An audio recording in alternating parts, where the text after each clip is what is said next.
আসসালামু আলাইকুম। বহুকাল পরে প্রত্যন্ত গ্রামের কৃষকের সবুজ শ্যামল ফসলের মাঠের মধ্য দিয়ে আঁকাবাঁকা একটি মনোমুগ্ধকর ভাগাড় দেখতে পেলাম, যা এখন রাস্তা, রোড এবং পথের মধ্যে হারিয়ে গেছে। আপনারা হয়তো আমার ভাগাড় বলা শুনে একটু আতঙ্কিত হয়ে গেছেন। হবারই কথা। ভিডিওটি না টেনে অবশ্যই শেষ পর্যন্ত সঙ্গে থাকবেন। কেন ভাগাড় বললাম এবং এমন সুন্দর একটি জায়গার ঠিকানাও আপনাদের মাঝে জানিয়ে দেবো ইনশাল্লাহ। চোখের আলো নিভিল যখন মনের আলো জেলে,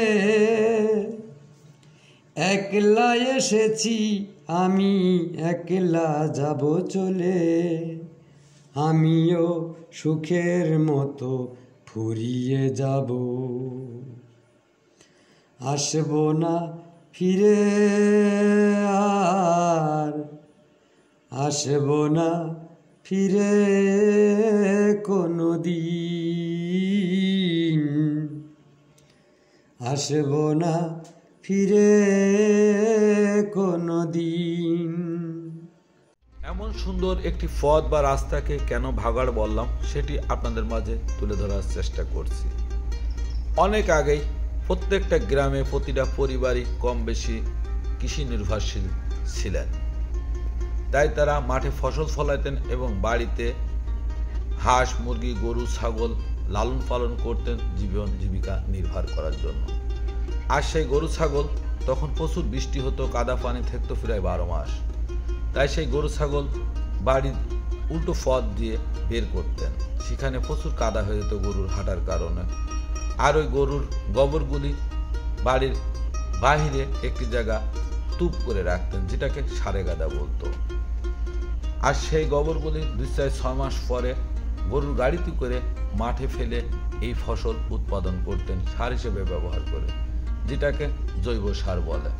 এবং এই ফসল নিয়ে যে বাড়িতে যখন তুলতেন তখন এই ফসলের উদ্ভিষ্টটা বাড়ির পরিত্যক্ত জায়গায় ফেলে রাখতেন।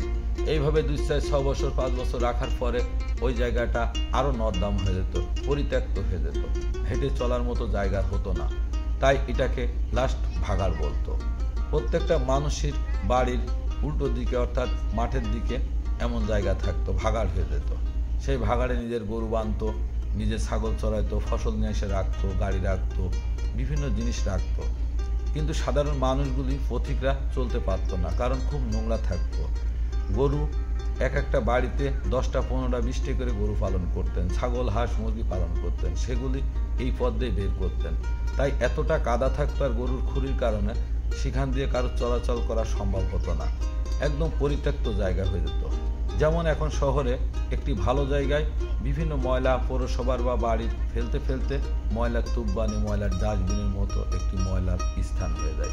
ঠিক গ্রামে তখন গরু ছাগল বের করা এবং গরুর ওই গোবর ফেলার কারণে এই জায়গাটা পরিত্যক্ত হয়ে ভাগাড় তৈরি হতেন। এই ভাগাড়ে ওই গোবরের ঘষি বড়ে জ্বালানি তৈরি করতেন, সব কিছুই এই ভাগাড়ে করতেন, আর অন্য কিছু হতো না। তাই এটা ভাগাড় নাম হয়ে যেত।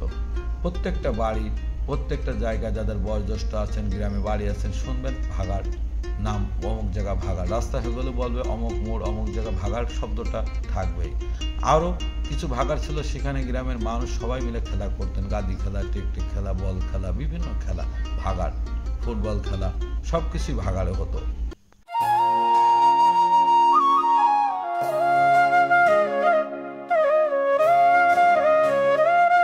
অনেকদিন পরে ভাগাড় দেখতে পেলাম, তাই না ভাই? গ্রামের গো ভাগাড় বলতো, ভাগাড় বলতো মানে মাঠের রাস্তাগুলো। পাশে হচ্ছে গ্রাম নলডাঙ্গা, আর এটা হচ্ছে খেদাপাড়া। এটা মাঠ। এই ভাগাড় এখন আর দেখতে পাওয়া যায় না, যাই না না, বিশেষ করে দুই পাশে সবুজ, মাঝখানে মানে এটা অমূল্য একটা ব্যাপার। আগে থাকতো গ্রামের এক পাশে রাস্তা আর এক পাশে এমন ভাগাড় বলতো এটাকে, গরু ছাগল বের করার জন্য বা গ্রামে মাঠে নেওয়ার জন্য, মাঠে যাওয়ার জন্য, সেটাকে ভাগাড় বলতো। এখন ভাগাড় শব্দটা এখনকার প্রজন্ম হয়তো ভুলেই গেছে। যাক, সবাই ভালো থাকবেন। আর এমন সুন্দর জায়গা ইচ্ছা করলে দেখতে আসবেন। এটা ঝিনাইদহ সদর নলডাঙ্গা ইউনিয়নের মধ্যে। নলডাঙ্গা রাজবাড়ির থেকে পশ্চিমে আসলে চেউনিয়া গ্রাম এবং সাদাপাড়ার মাঝখানে এই ভাগাড়টি উপভোগ করতে পারবেন। খোদা হাফেজ। এই ভাগাড়ে মেলা কথা কয়